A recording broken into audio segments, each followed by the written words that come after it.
Happy morning. Welcome back you for my session cost accounting. Previous class we studied about labor cost control. This is a session continuation of labor cost control. So in the previous class we solved some problems regarding Halsey plan and Ravan plan. Now we are going to start one more problems regarding Halsey and Ravan, also Taylor system. C ಈ problems ಅನ್ನು ನಾವು ನೋಡೋದಾದ್ರೆ ನಮಗೆ clear ಆಗಿ Taylor system ಅನ್ನು ಅರ್ಥ ಮಾಡ್ಕೋತೀವಿ, straight line system ಅನ್ನು ಅರ್ಥ ಮಾಡ್ಕೋತೀವಿ. ಹಾಗೇನೆ ಕಂಟಿನ್ಯೂ ಮಾಡ್ತಾ ಇದ್ರೆ ರಾವಣ್ಣ ಮತ್ತೆ ಹಾಲ್ಸೆ ಸಿಸ್ಟಮ್ ಅನ್ನು ಅರ್ಥ ಮಾಡ್ಕೋತೀವಿ.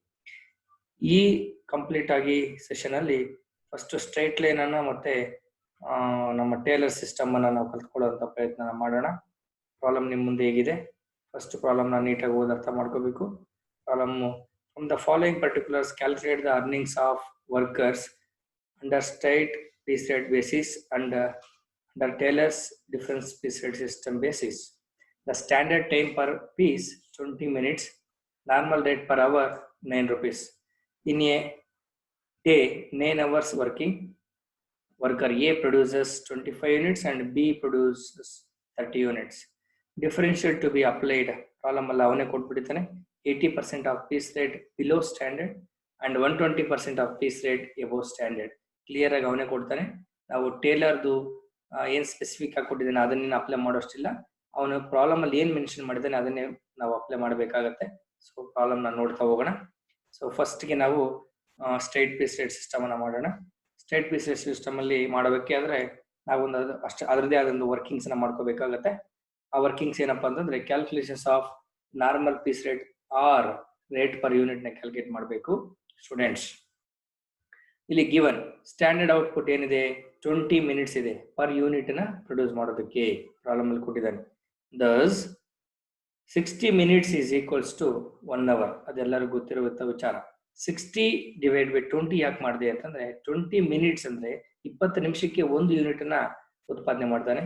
ಹಾಗಾದ್ರೆ 60 ಅಂದ್ರೆ 60 ನಿಮಿಷದಲ್ಲಿ ಎಷ್ಟು ನಾವು ಉತ್ಪಾದನೆ ಮಾಡಬಹುದು ಅಂತಂದ್ರೆ 3 ಯೂನಿಟ್ಸ್ ನ ಉತ್ಪಾದನೆ ಮಾಡಬಹುದು. 1 ಅವರ್ಗೆ 3 ಯೂನಿಟ್ಸ್ ನ ಮ್ಯಾನುಫ್ಯಾಕ್ಚರ್ ಮಾಡಬಹುದು.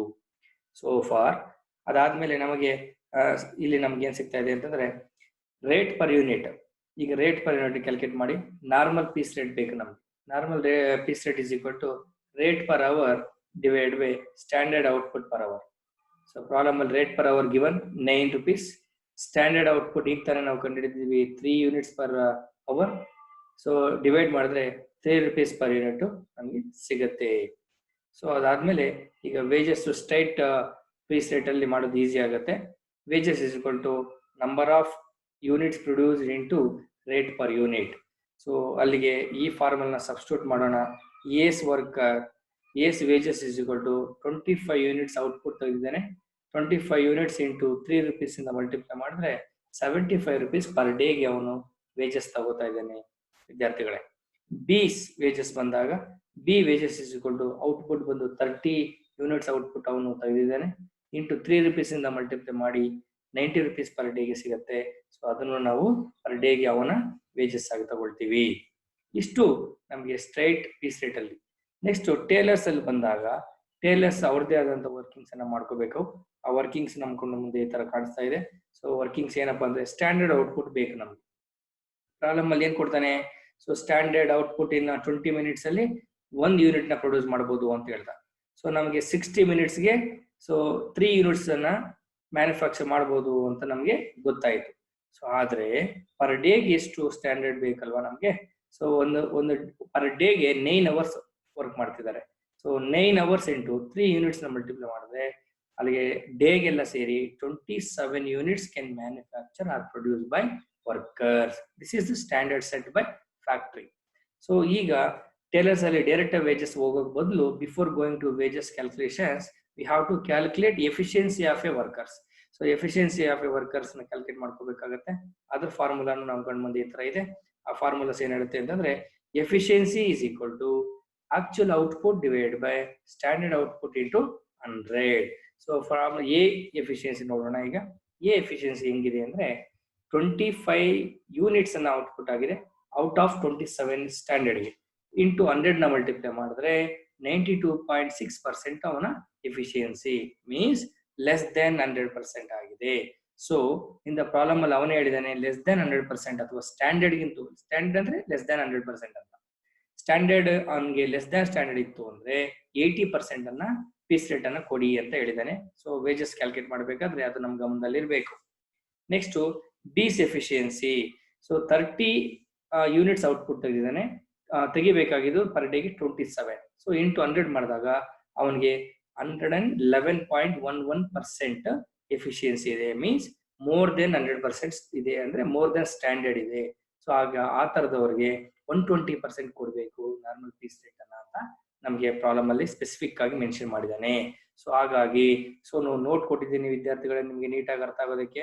ಏನಂತ ಅಂತಂದ್ರೆ as in this problem the lower piece rate that is 80% and higher piece rate that is 120% is given specifically. The same is taken as differentials for calculations of wages. Clarity agide. In the absence of such rates, the above rates are specified by the tailor that is 83% and 175% should be taken.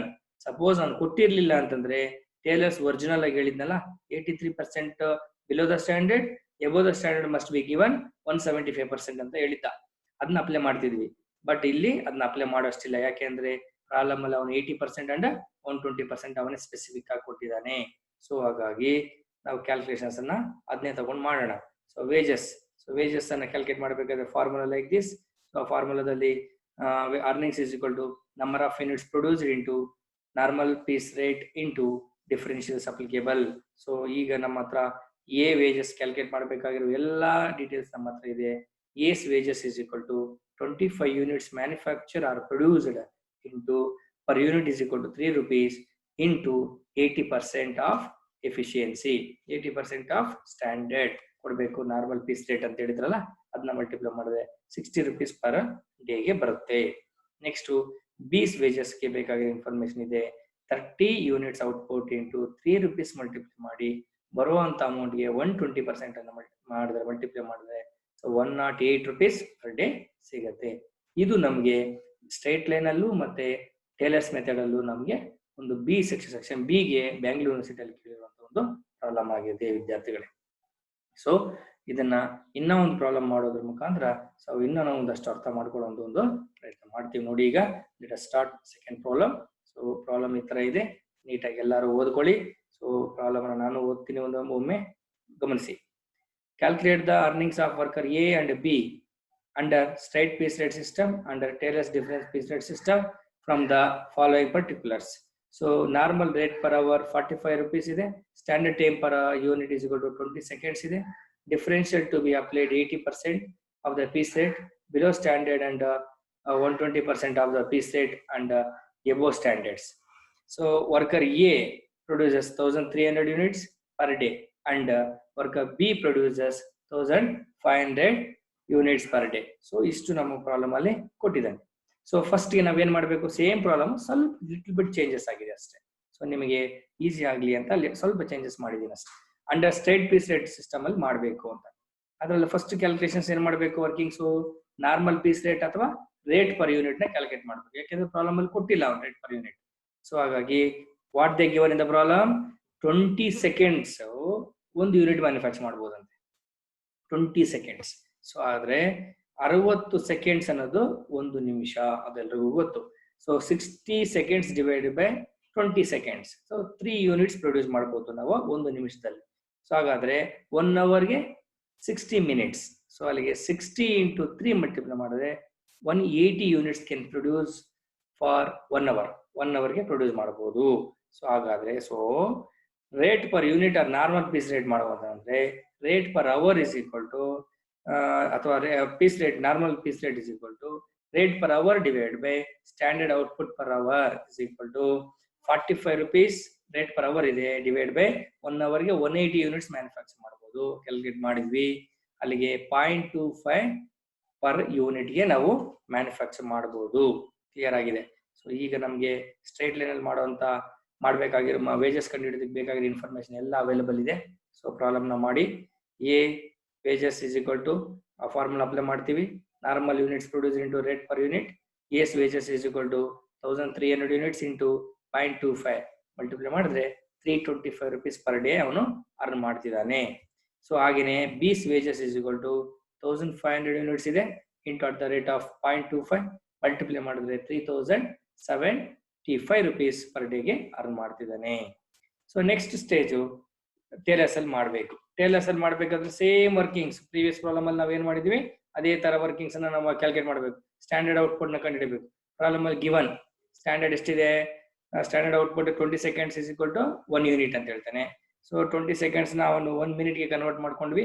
So 3 units produce ಮಾಡಬಹುದು ಅಂತ ನಾವು ಕಂಡುಹಿಡಿದ್ವಿ 1 minute ಗೆ. So ಅದಾದ್ಮೇಲೆ 1 hour ಗೆ convert ಮಾಡ್ಕೊಂಡ್ವಿ 180 units ನ produce ಮಾಡಬಹುದು. ಆದ್ರೆ 1 ಡೇಗೆ ಎಷ್ಟು ಅಂತ ನಾವು ತಗೊಂಡ್ರೆ ಪ್ರಾಬ್ಲಮ್ ಅಲ್ಲಿ ಡೇಗೆ ಎಷ್ಟು ಅವರ್ಸ್ ವರ್ಕ್ ಮಾಡಿದ್ದಾರೆ ಅಂತ ಕೊಟ್ಟಿಲ್ಲ.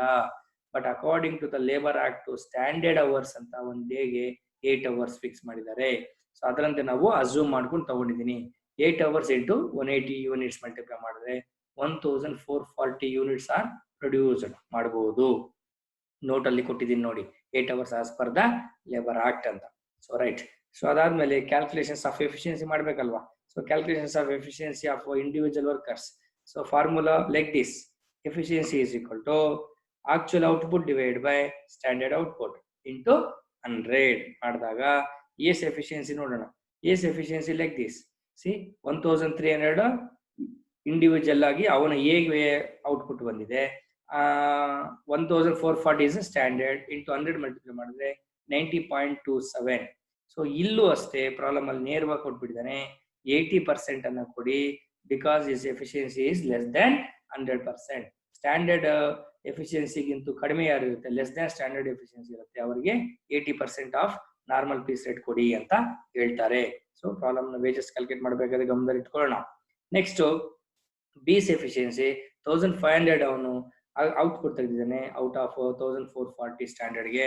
ಸೊ ಅವನು 104.16% of efficiency is there. So ಹಾಗಾಗಿ ಅವನಿಗೆ 120% of the normal piece rate ನ ಕೊಡಬೇಕು ಬಿಕಾಸ್ ಮೋರ್ ದೆನ್ 100% ಎಫಿಷಿಯನ್ಸಿ ಇದೆ. ಸೊ ಇಷ್ಟು. ಅದಾದ್ಮೇಲೆ ವರ್ಕಿಂಗ್ಸ್ ಅಲ್ಲಿ ನಾವು ವೇಜಸ್ ನ ಕ್ಯಾಲ್ಕುಲೇಟ್ ಮಾಡೋಣ. ವೇಜಸ್ ಫಾರ್ಮುಲಾ ಸೇಮ್ ಇರುತ್ತೆ. ಸೊ ತಗೊಳ್ಳಿ number of units produce into normal piece rate into differential ಸಬ್ಲಿಗೇಬಲ್. ಸೊ ಅದಾದ್ಮೇಲೆ ಏನ್ ಕೇಳ್ತಾನೆ, A wages. So A wages is equal to 1300 into 0.25 into 80%. So 80% ಯಾಕೆ ಕೊಡ್ತಾ ಇದೀವಿ ಅಂತ because less than standards. Next B ಬಂದಾಗ ಸೊ 1500 ಅವನ ಔಟ್ಪುಟ್ ಆಗಿದೆ at the rate of 0.25 into 120% of standard ನ ಕೊಟ್ವಿ. ಸೊ ಅಲ್ಲಿಗೆ 450 rupees ಅವನು ಅರ್ನ್ ಮಾಡ್ತಿದ್ದಾನೆ. ದಿಸ್ ಇಸ್ ಆಲ್ಸೋ ಸಿಮಿಲರ್ ಆಗಿ ಪ್ರೀವಿಯಸ್ ಪ್ರಾಬ್ಲಮ್ ತರದ್ದೇ. ಸೊ ಇದು ಅರ್ಥ ಮಾಡ್ಕೊಂಡ್ವಿ. ಇನ್ನ ಒಂದು ಪ್ರಾಬ್ಲಮ್ ಅನ್ನ ಮಾಡೋಣ ಇದೇ ಮೆಥಡ್ ಅಲ್ಲಿ. ಸೊ ಮಾಡಿ ಇದನ್ನ ಕ್ಲೋಸ್ ಮಾಡ್ತೀವಿ ಈ ಸೆಷನ್ ಅನ್ನ. ಸೊ ಇಲ್ಲಿ ಸ್ವಲ್ಪ ಡಿಫ್ರೆಂಟ್ ಆಗಿ ಇರುವಂತದನ್ನ ನೋಡ್ತೀವಿ. ಸೊ ಪ್ರಾಬ್ಲಮ್ ನಿಮ್ ಕಣ್ಣು ಮುಂದೆ ಇದೆ, ಕ್ಲೀನ್ ಆಗಿ watch it. So watch and understand please. On the basis of the following information, calculate the earnings of Geeta and Sita on the straight line piece rate system and Taylor's differential piece rate system. Standard production 8 units per hour. Normal time rate is equal to 40 rupees per hour. In a 9 hours day, Geeta produces 54 units, Sita produces 75 units. Similar problem ಇದೆ. But ಈ problem ನೀವು ಸೂಕ್ಷ್ಮವಾಗಿ ಗಮನಿಸಿದ್ರೆ differential ಎಷ್ಟೆಷ್ಟು ಅಂತ standard ಅವನು fix ಮಾಡಿಲ್ಲ, ನಿಮಗೆ ಗೊತ್ತಿರಬೇಕು. ಯಾಕೆಂದ್ರೆ ಫಾರ್ಮುಲಾ ಬರ್ಸ್ಬೇಕಾದ್ರೆ ನಾನು ಹೇಳಿದೀನಿ ಟೇಲರ್ಸ್ ಡಿಫರೆನ್ಷಿಯಲ್ಸ್ 83% ಲೆಸ್ ದನ್ 83% ಇದ್ರೆ ಲೆಸ್ ದನ್ ಸ್ಟ್ಯಾಂಡರ್ಡ್ ಇತ್ತು ಅಂತಂದ್ರೆ 83% ಆಫ್ ದ ನಾರ್ಮಲ್ ಪೀಸ್ ಕೊಡ್ಬೇಕು. ಮೋರ್ ದೆನ್ ಸ್ಟ್ಯಾಂಡರ್ಡ್ಸ್ ಇತ್ತು ಅಂತಂದ್ರೆ 175% ಕೊಡ್ಬೇಕು ಅಂತ ಹೇಳಿದ್ದೆ. ಅದು ನೀವು ಅದನ್ನ ಗಮನದಲ್ಲಿ ನೆನ್ಸ್ಕೋಬೇಕು ವಿದ್ಯಾರ್ಥಿಗಳೇ. ನೋಡಿ ಫಸ್ಟ್ ಅಲ್ಲಿ ಸ್ಟ್ರೈಟ್ ಲೈನ್ ಬೇಕಾಗಿರೋ ಇನ್ಫಾರ್ಮೇಶನ್ ನಾವು ಏನಿದೆ ಅದನ್ನ ತಗೊಂಡು ಪ್ರಾಬ್ಲಮ್ ನ ಮಾಡುವಂತ ಪ್ರಯತ್ನ ಮಾಡೋಣ. ಸೊ ಫಸ್ಟ್ ನಮ್ಗೆ ನಾರ್ಮಲ್ ಪೀಸ್ ರೇಟ್ ಬೇಕು. ನಾರ್ಮಲ್ ಪೀಸ್ ರೇಟ್ ಗೆ formula like this: rate per hour divide by standard output per hour is equal to 40 divide by 80 ಅಂದ್ರೆ 5 rupees per unit ಗೆ ಸಿಗುತ್ತೆ. So wages is equal to number of units produce into rate per unit. So Geeta ಎಷ್ಟಿದೆ wages 54 into 5 270 rupees per day. So ತೊಂದರೆ ಇಲ್ಲ. ಯಾಕೆ ಅಂತಂದ್ರೆ produce ಮಾಡಿರೋದು 54 unit rate ಬಂದು 5 rupees. ಸೊ ಅಷ್ಟೇ ಬೇಕು ನಮಗೆ ಸ್ಟ್ರೈಟ್ ಲೈನ್ ಅಲ್ಲಿ, ಏನು ಬೇರೆ ಏನೇ ಇನ್ಫಾರ್ಮೇಶನ್ ಬೇಕಿಲ್ಲ. Sita's wages is equal to 75 rupees into 5 rupees, 375 rupees per ಡೇಗೆ ಆಕೆ ಅರ್ನ್ ಮಾಡ್ತಾ ಇದ್ದಾಳೆ. So next Taylor's piece rate ಅಲ್ಲಿ ಬಂದಾಗ ನಮಗೆ ಟೇಲರ್ಸ್ ಪೀಸ್ ರೇಟ್ ಏನ್ ಹೇಳುತ್ತೆ ಅಂತಂದ್ರೆ, ನಾವಿಲ್ಲಿ ಟೇಲರ್ಸ್ ಅಲ್ಲಿ ನಮಗೆ ವರ್ಕಿಂಗ್ ನೋಟ್ ಅನ್ನ ಮಾಡ್ಕೊಳ್ಳೋಣ. ವರ್ಕಿಂಗ್ ನೋಟ್ ಈ ತರ ಇದೆ. ಸೊ ಏನ್ ಹೇಳ್ತಾನೆ ವರ್ಕಿಂಗ್ ನೋಟ್ ಅಲ್ಲಿ ಸ್ಟ್ಯಾಂಡರ್ಡ್ ಔಟ್ಪುಟ್ ನ ಕಂಡುಹಿಡಬೇಕು. ಪ್ರಾಬ್ಲಮ್ ಅಲ್ಲಿ standard output is equal to 1 hourಗೆ 8 units ನ ಪ್ರೊಡ್ಯೂಸ್ ಮಾಡಬಹುದು ಅಂತ ಹೇಳಿದಾನೆ. ಸೊ ಅದನ್ನ ನಾವು ಅಂಡ್ ಇನ್ 9 hours ಪರ್ ಡೇಗೆ ನಾವು ಎಷ್ಟು ಬರುತ್ತೆ ಅಂದ್ರೆ 9 hours ಇಂಟು 8 units ಮಾಡಿದ್ರೆ 72 units are the standard settings ಇಲ್ಲಿ ಸಿಗುತ್ತೆ. ಸೊ ಈಗ ನಮ್ಗೆ as you know efficiency how to calculate. Efficiency calculate ಮಾಡಬೇಕಾದ್ರೆ ಸೊ ಎಫಿಷಿಯನ್ಸಿ ನಮ್ಗೆ ಏನ್ ಹೇಳುತ್ತೆ ಅಂತಂದ್ರೆ, efficiency is equal to actual output divide by standard output into 100. So ನಮ್ಗೆ ಈ ಫಾರ್ಮುಲಾ ತಗೋತೀವಿ. ಈ ಫಾರ್ಮುಲಾ ತಗೊಂಡ್ಮೇಲೆ ಗೀತಾ ಎಫಿಷಿಯನ್ಸಿ ಅಂತ ಕಂಡುಹಿಡಿಯಿರಿ. Geeta efficiency is equal to 54 units ಅವನು ಆಕೆ ಮ್ಯಾನುಫ್ಯಾಕ್ಚರ್ ಮಾಡಿದಾಳೆ. ಸ್ಟ್ಯಾಂಡರ್ಡ್ ಎಷ್ಟಿದೆ 72 ಇದೆ, ಇಂಟು 100 ಮಾಡಿದ್ರೆ 75% ಮಾಡಿದಾಳೆ. ಅಲ್ಲೇ ಬರ್ದಿದೀವಿ ನೋಡಿ. ಡಿಫರೆನ್ಶಿಯಲ್ಸ್ ಎಷ್ಟು ಅಂದ್ರೆ 83% ಆಫ್ ನಾರ್ಮಲ್ ಪೀಸ್ ರೇಟ್ ಕೊಡಬೇಕು, because Har efficiency will be less than 100%. ಇಲ್ಲಿ ಪ್ರಾಬ್ಲಮ್ ಅಲ್ಲಿ ಕೊಟ್ಟಿಲ್ಲ, ಕೊಡದೇ ಇದ್ದಾಗ ನಾವು ಇದನ್ನ ತಗೋಬೇಕಾಗತ್ತೆ, ಯಾಕೆಂದ್ರೆ ಟೇಲರ್ಸ್ ಕೊಟ್ಟಿರುವಂತ ಕಂಡೀಷನ್ಸ್. ಸೊ ನೆಕ್ಸ್ಟ್ ಸೀತಾ ಬಂದಾಗ Sita efficiency is equal to 75 units ಅನ್ನ ಆಕೆ ಪ್ರೊಡ್ಯೂಸ್ ಮಾಡಿದಾಳೆ ಔಟ್ ಆಫ್ 72 ಸ್ಟ್ಯಾಂಡರ್ಡ್ಗೆ, ಇಂಟು 100 ಮಾಡಿದಾಗ 104.17%. ಸೊ ಈಕೆಗೆ 175% of the normal piece rate system ಕೊಡಬೇಕು, ನಾರ್ಮಲ್ ಪೀಸ್ ರೇಟ್ ಕೊಡಬೇಕು, because her efficiency is more than 100%. So this is very very important, you have to keep in mind. So note al kodidini, as in this problem the lower piece rate and higher piece rate is not given specifically. The rate specified by Taylor, that is 83% and 175% is taken, and you have to apply this. So adu namge ಗೊತ್ತಿರಬೇಕಾಗಿರೋ ವಿಚಾರ. So ಇಲ್ಲಿ wages ನ calculate ಮಾಡಬೇಕು. ಕೊನೆಯ ಘಟಕಕ್ಕೆ ಬಂದಿದ್ದೀವಿ, ಕೊನೆಯ ಹಂತಕ್ಕೆ. So wages is equal to number of units produced into normal piece rate into differentials applicable. So as usually you know very well about formula and apply the substitute the formula. Geeta's wages is equal to 54 units into 5 rupees into 83%, 224.10 per day ಗೆ ಆಕೆ earn ಮಾಡ್ತಿದ್ದಾಳೆ. What about Sita's wages is equal to 75 units into 5 rupees into 175% ಕೊಡಬೇಕು, 656.25 rupees per day ಗೆ ಆಕೆ earn ಮಾಡ್ತಿದ್ದಾಳೆ. So this is the problem ಯಾವುದು Taylor's ಅಲ್ಲಿ ಮತ್ತೆ ಸ್ಟ್ರೈಟ್ ಲೈನ್ ಅಲ್ಲಿ. ಸೊ ವಿದ್ಯಾರ್ಥಿಗಳೇ, ಈ ಸೆಷನ್ ಅಲ್ಲಿ ನಾವು 3 ಪ್ರಾಬ್ಲಮ್ ನೋಡೋದ್ರ ಮುಖಾಂತರ ನಾವು ಕ್ಲಿಯರ್ ಆಗಿ ಅರ್ಥ ಮಾಡ್ಕೊಂಡಿದೀವಿ. ಸೊ ನೆಕ್ಸ್ಟ್ ಸೆಷನ್ ಅಲ್ಲಿ ರಾವಣ್ ಮತ್ತೆ ಹಾಲ್ಸೆ ಪ್ರಾಬ್ಲಮ್ಸ್ ಅನ್ನ ಮಾಡೋಣ.